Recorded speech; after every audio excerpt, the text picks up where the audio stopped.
Welcome to the channel educational Unnati. इस short में हम बात करेंगे research in education. Amid first साम में पेपर है, थर्ड पेपर ये माना जाता है।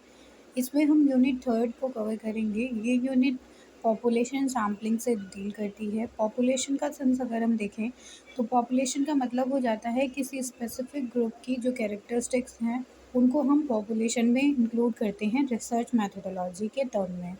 जैसे कि एग्जांपल हो जाता है कि यहाँ पर अगर सेकेंडरी स्कूल के टीचर्स हैं तो उनका एक पर्टिकुलर ग्रुप का टीचिंग एक्सपीरियंस और उनका एटीट्यूड यहाँ पर पॉपुलेशन में कंसीडर किया जाएगा। देन यहाँ पर जो पॉपुलेशन एक टाइप की पॉपुलेशन पर्टिकुलर टाइप की पॉपुलेशन जो रिसर्चर के द्वारा अलग की जाती है उसको टारगेट पॉपुलेशन के नाम से जाना जाता है। टाइप्स ऑफ पॉपुलेशन की बात करें तो यहाँ पर फाइनाइट इनफाइनाइट पॉपुलेशन होती है, रियल और हाइपोथेटिकल पॉपुलेशन होती है। तो यहाँ पर फाइनाइट का मतलब हो जाता है कि जिसको काउंटेबल नंबर्स हैं। इनफाइनाइट का मतलब है अनलिमिटेड नंबर्स। रियल का मतलब है जिसकी एग्जिस्टेंस है। हाइपोथेटिकल का मतलब हो जाता है कि इमेजिनरी टर्म्स में ये पॉपुलेशन एग्जिस्ट करती है।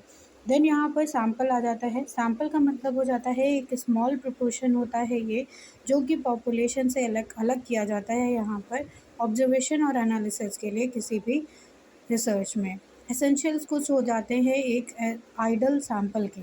होमोजेनिटी होनी चाहिए, एडिक्वेसी, इंडिपेंडेंस और रिप्रेजेंटेटिवनेस होनी चाहिए उस सैम्पल में। कुछ कैरेक्टरिस्टिक्स यहाँ पर बताई जाती हैं एक अच्छे सैम्पल की, जिसमें आ जाता है कि ये ट्रू रिप्रेजेंटेटिव होना चाहिए एक पॉपुलेशन का, बायसनेस फ्री होना चाहिए, ऑब्जेक्टिविटी होनी चाहिए, एक्यूरेसी होनी चाहिए, कॉम्प्रिहेंसिव टर्म्स में होना चाहिए और प्रैक्टिकेबिलिटी होनी चाहिए एक सैम्पल में। तो ये इसकी कैरेक्टरिस्टिक्स हो जाती हैं। देन सैम्पल साइज़ की बात करते हैं। जो सैम्पल सेलेक्ट किया जाता है पॉपुलेशन में रिसर्च के लिए उस पर्टिकुलर सैम्पल को सैम्पल साइज़ कहते हैं। उसके साइज़ को ही सैम्पल साइज़ के नाम से जाना जाता है। देन इसकी कुछ क्राइटेरिया होते हैं कि कैसे सैम्पल साइज़ को सिलेक्ट किया जाए।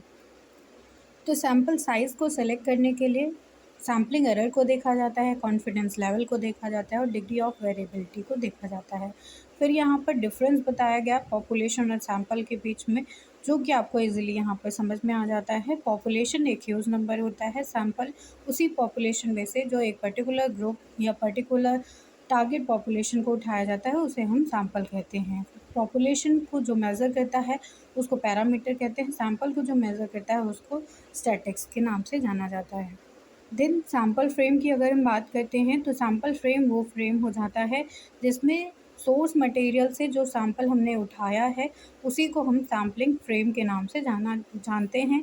इसकी कुछ क्वालिटीज़ भी होती हैं एक अच्छे सैम्पलिंग फ्रेम की, तो उसको लॉजिकल